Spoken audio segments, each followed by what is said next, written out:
తాకట్టులో ఉన్న బంగారాన్ని విడిపించి ఆ రోజు ఆన్లైన్ ధరకే కొంటుంది కొమ్మూరి గోల్డ్. ఓం గం గణపతయే నమః. స్వర్ణలక్ష్మి నమస్తే అస్తు. పరబ్రహ్మ స్వరూపిణి రాజ్యం దేహి ధనం దేహి సర్వకామాంచ దేహి మే. గణపతి మనందరికీ మంచి బుద్ధిని సిద్ధిని సక్సెస్ని ఇవ్వాలని చెప్పేసి కోరుకుంటూ, స్వర్ణలక్ష్మి అమ్మవారు మన అందరికీ చక్కగా బ్రహ్మ జ్ఞానాన్ని కలిగించాలని, తద్వారా మనం ప్రతిదాన్ని శోభాయమానంగా చూస్తూ ఎప్పుడు మనకి దుఃఖం అనేది లేకుండా ఉండాలని చెప్పేసి, ఎప్పుడు ఆనందభరితంగా ఉండాలని చెప్పేసి అమ్మవారిని కోరుకుంటూ, అమ్మవారిని అలానే మనందరికీ చక్కగా సమృద్ధిగా ధనాన్ని ఇవ్వాలని చెప్పేసి, భాగ్యాన్ని ఇవ్వాలని చెప్పేసి కోరుకుంటూ, అంతేకాకుండా మనందరికీ రాజ్యం ఖచ్చితంగా ఒక అథారిటీ, పవరు, స్టేటస్, ఒక దర్పం అవన్నీ మనకు అమ్మవారు ఇవ్వాలని చెప్పేసి కోరుకుంటూ, వీటితో పాటుగా సర్వకామార్థ సిద్ధి, మన మనసులో అనుకున్న ముఖ్యమైన కోరికలన్నీ చక్కగా నెరవేరాలని చెప్పేసి అమ్మవారిని మనం కోరుకుందాం. సో మనం జులై మంత్ రాశి ఫలాల గురించి మాట్లాడుకుంటున్నాం కాబట్టి, జులై మంత్ చాలా ముఖ్యమైన అనేక రకాలైన విశిష్టతతో కూడుకొని ఉంది. ఇందులో మనం కొన్ని ముఖ్యంగా చర్చించుకుందాం. ఒకటి, ఈ మాసం వచ్చేటప్పటికి ఫస్ట్ 15 days నిజ జ్యేష్ఠ మాసంతో ఉంటుంది, తర్వాత ఆషాఢ మాసంతో ఉంటుంది. ఈ జ్యేష్ఠ మాసంలో చాలా వరకు పెళ్ళిళ్ళు, ముఖ్యమైన కార్యక్రమాలు ఉన్నాయి. వీటితో పాటుగా ఎప్పుడైతే ఆషాఢ మాసం స్టార్ట్ అవుతుందో ఇందులో చాలా చాలా ముఖ్యమైన పనులు అయితే ఖచ్చితంగా ఉన్నాయండి. ఒకటి మనం చూసుకుంటే గురుమూఢమి స్టార్ట్ అవుతుంది. ఎప్పుడైతే గురుమూఢం స్టార్ట్ అవుతుందో, ఈ గురుమూఢమి మనకి జూలై 15 నుంచి ఆగస్టు 13 వరకు ఉంది. ఈ డేట్స్లో మనకి వివాహాలు కానివ్వండి, గృహ ప్రవేశాలు లాంటివి శుభకార్యాలు ఎక్కువగా చేయరు. అది ఒకసారి గమనించవలసిందిగా కోరుతున్నాను. వీటితో పాటుగా మనకి ఇంకొక ముఖ్యమైనది ఏమవుతుందంటే, మనకి దక్షిణాయనం స్టార్ట్ అవుతుంది 17వ తారీఖు నుంచి. అక్కడ నుంచి ఇప్పటిదాకా ఉన్న ఉత్తరాయణం కంప్లీట్ అయిపోయి దక్షిణాయనం స్టార్ట్ అవుతుందని గమనించాలి. తర్వాత 25వ తారీఖున మనకి తొలి ఏకాదశి స్టార్ట్ అవుతుంది. దానికి ముందుగా చాతుర్మాస వ్రతం అని చెప్పేసి 4 మాసాలు ముఖ్యమైన మాసాలుగా చాతుర్మాస వ్రతం కూడా ఇందులోనే స్టార్ట్ అవుతుంది. ఇంకొకటి లాస్ట్ అండ్ ఫోర్మోస్ట్ ఇంపార్టెంట్, ఈ 14వ తారీఖు నుంచి 22వ తారీఖు వరకు మనకి చైత్ర మనకి ఆషాఢ నవరాత్రులు అని చెప్తారు. వీటిని ఏమంటారు? గుప్త నవరాత్రులు అంటారు, లేకుంటే వారాహి నవరాత్రులు అని చెప్పేసి చేస్తూ ఉంటారు. ఈ నవరాత్రులు కూడా ఎంతో విశిష్టత కలిగి ఉంది. పర్సనల్గా ఈ 9 రోజులు నేను కూడా చక్కగా సింపుల్గా చేస్తాను, పెద్ద పెద్ద హడావుడిగా చేయకుండా.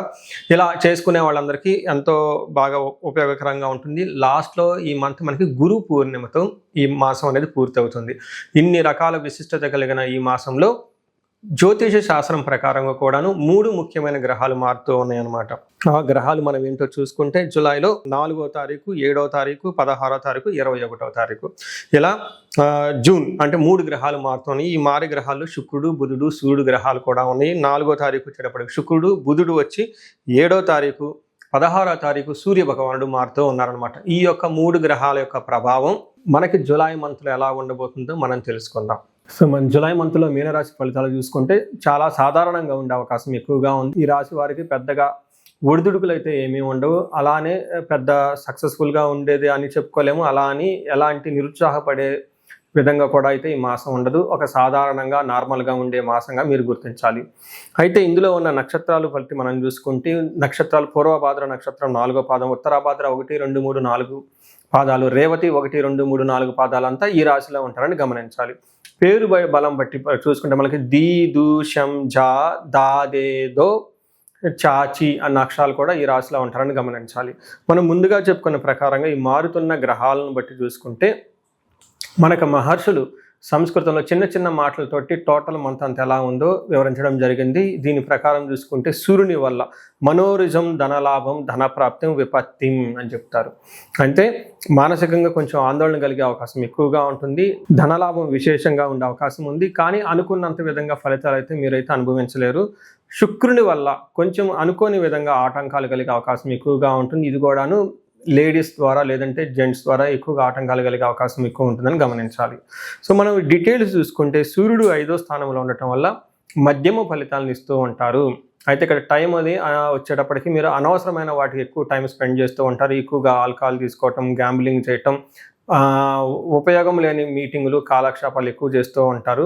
వర్క్ అనేది చాలా ప్రొడక్టివ్గా పెట్టుకుంటే మంచిది. మనకి సంస్కృతంలో ఏం చెప్తారంటే, దేహాలాస్యం, మనస్తాపం, సుహృద్వేషం, ధన వ్యయం, బుద్ధి చాంచల్యం ఆప్నోతి, పంచమే రవి సంయుతే అని చెప్తారు. అంటే శారీరకంగా అలసటగా ఉండే అవకాశం ఎక్కువగా ఉంటుంది, మనస్తాపానికి గురవుతూ ఉంటారు. సుహృద్వేషం స్నేహితులతో గొడవలు పెట్టుకునే అవకాశం ఎక్కువగా ఉంటుంది. వీటితో పాటుగా బుద్ధి చాంచల్యం ఆప్నోతి, మైండ్ అనేది కొంచెం అప్స్ అండ్ డౌన్స్తో ఉంటుంది, సరైన డెసిషన్ తీసుకోలేరని గమనించుకోవచ్చు. అయితే ధన ప్రవాహం మాత్రం ఖచ్చితంగా ఉంటుంది. బేసికల్గా సూర్యుడి వల్ల కొంచెం టైం అనేది ప్రాపర్గా అలొకేట్ చేసుకొని ప్రయారిటీ వైజ్గా వర్క్ చేస్తే బాగుంటుంది, ధన ప్రవాహం వచ్చే అవకాశం ఉంటుంది. కుజుడు 3వ స్థానంలో ఉండి వచ్చే 45 రోజులు చక్కగా విశేషమైన లాభాన్ని అయితే ఇస్తూ ఉన్నారు. కానీ ఈ లాభాలు కూడా మీకు సరైన అనుకూలమైన స్థితిలో ఉండే అవకాశం అయితే ఉండదు.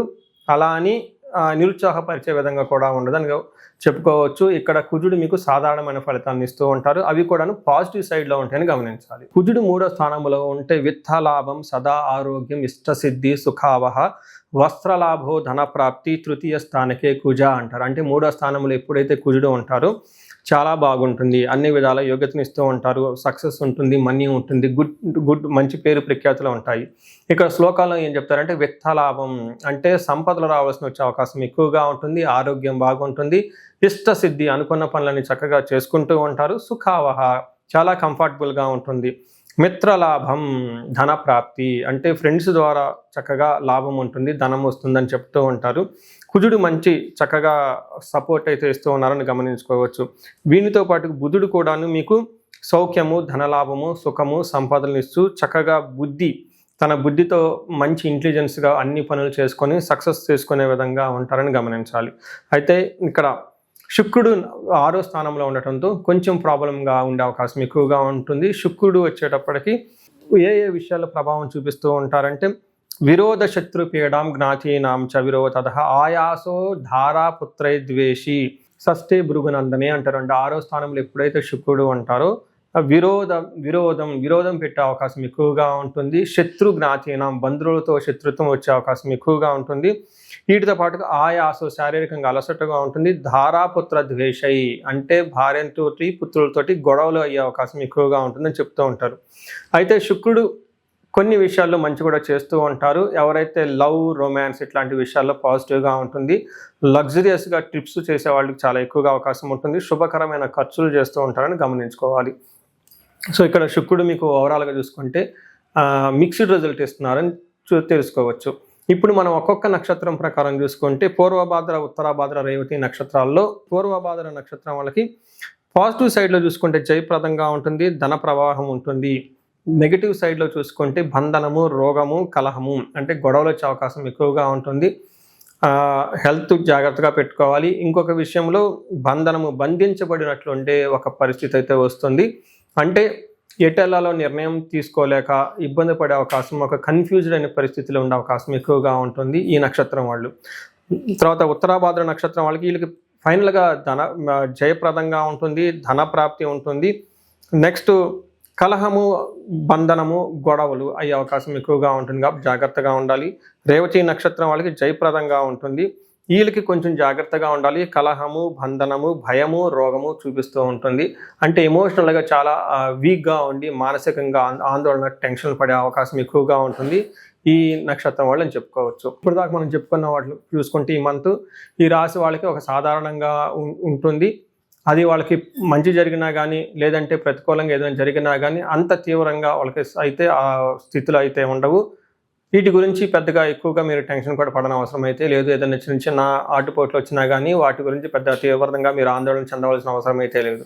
ఈ రాశి వాళ్ళు ఇండివిజువల్గా పరిహారాలు చేసుకోవాలనుకుంటే వీళ్ళకి విష్ణు ఆలయాన్ని దర్శించుకోవటం, తులసి చెట్టుని పూజించటం, శుక్రవారం నియమంగా ఉండటం చాలా అవసరం. వీటితో పాటుగా ఎక్కువగా వీళ్ళకి యోగా, మెడిటేషన్ చేసుకుంటున్నా కానీ చాలా బాగా కలిసి వచ్చే అవకాశం ఉంటుంది. వీళ్ళకి ఏలినాటి శని యొక్క ప్రభావంతో ఉన్నారు కాబట్టి శని పిప్పలాద స్తోత్రం చదువుతున్నా కానీ, ఆంజనేయ స్వామికి సంబంధించి హనుమాన్ చాలీసా చక్కగా రెగ్యులర్గా చదువుతూ ఉండి రుద్రాభిషేకాలు ఎక్కువగా చేయించుకుంటే ఈ యొక్క శని బాధల నుంచి, అలానే ఈ మాసంలో ఉన్న వేరే గ్రహాల యొక్క ప్రతికూల పరిస్థితుల నుండి చక్కగా బయటపడే అవకాశం ఎక్కువగా ఉంటుంది. మీ అందరికీ అష్టైశ్వర్యాలు కలగాలని చెప్పేసి నేను కోరుకుంటున్నాను. పరిహారాల్లో భాగంగా ఈ రాశి వాళ్ళు ముఖ్యంగా నేనేం చెప్తానంటేనండి, ఇది గోచార రీత్యం అంటే గోచార ఫలితాలు అని చెప్తూ ఉంటారు. అయితే మీ ఇండివిడ్యువల్ యొక్క జన్మరాశిలో చూడటం కూడా చాలా ఇంపార్టెంట్. ఈ గోచార రీత్యాలతో పాటు మీకు ఇండివిడ్యువల్గా ఉన్న దశాభుక్తి ఏంటి, ఏమైనా శాపాలు ఉన్నాయి, ఏమైనా గ్రహ దోషాలు ఉన్నాయంటూ జ్యోతిష శాస్త్రంలో ప్రకారం అనాలిసిస్ చేసుకోవడం చాలా ఇంపార్టెంట్.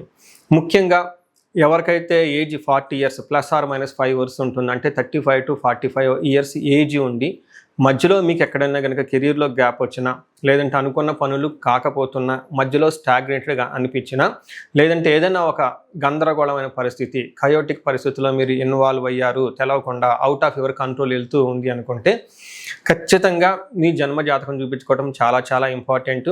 ఎందుకు అంటే మనకు మోడర్న్ సైకాలజీలో, మోడర్న్ సైన్స్లో ఇది మిడ్ లైఫ్ క్రైసిస్ అంటారు.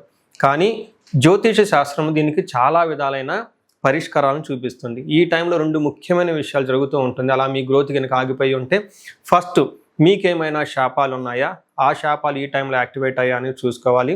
రెండోది, ఈ టైంలో మీకు నడుస్తున్న దశాభుక్తుల యొక్క గ్రహాల యొక్క ఏమైనా దోషాలు ఉన్నాయా, ఈ 2 కారణాలు ఏంటో తెలుసుకొని వాటికి సంబంధించిన విశ్లేషణ చేసుకొని చక్కటి పరిష్కారాలు చేసుకొని పరిహారాలు చేసుకుంటే లైఫ్ 10 అంతలు ముందుకెళ్ళే అవకాశం ఎక్కువగా ఉంటుంది. నా దగ్గరకు వచ్చే క్లయింట్స్లో ఎక్కువగా ధనానికి ఇబ్బంది పడుతున్న వాళ్ళు స్వర్ణలక్ష్మి విశేష హోమం చేయించుకుంటూ ఉంటారు. శత్రు బాధలు విపరీతంగా ఉన్నవాళ్ళు మనకు వచ్చేటప్పుడు చండీ హోమం చేయించుకుంటూ ఉంటారు.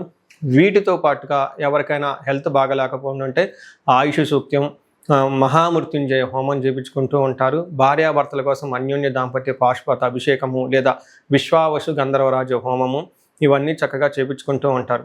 ఎలాంటి పరిస్థితులు మీకున్నా, ఎలాంటి సమస్యలు మీకున్నా, లేదంటే ఎలాంటి క్లారిఫికేషన్ మీకు కావాలనుకున్నా కానీ, ఫ్యూచర్ గురించి ప్లాన్స్లో కన్ఫ్యూజన్ ఉన్నా కానీ, ఒక్కసారి మీ జన్మ జాతకం చూపించుకొని ఆ జాతకంలో ఏ ప్రకారంగా ఉందని తెలుసుకొని చక్కటి పరిష్కారాలు చేసుకుంటే లైఫ్ అనేది 10 అంతలు ముందుకెళ్ళే అవకాశం ఉంటుంది. మీ అందరికి అష్టైశ్వర్యాలు కలగాలని, భోగభాగ్యాలు కలగాలని చెప్పేసి నేను కోరుకుంటున్నాను.